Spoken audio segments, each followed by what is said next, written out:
Msichana Rosaria Sheri Mwidege mwenye umri wa miaka 16 ndiye aliyefanikiwa kushika nafasi ya pili katika matokeo ya mtihani wa mwaka 2019, matokeo hayo ya kidato cha 4.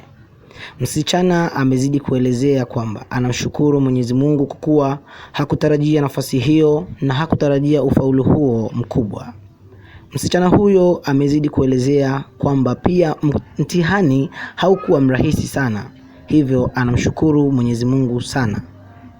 Asante kwa wewe ambaye umesubscribe YouTube channel yetu, na wewe ambaye bado hujasubscribe, endelea kusubscribe katika YouTube channel yetu, utaweza kupata taarifa na habari mbalimbali.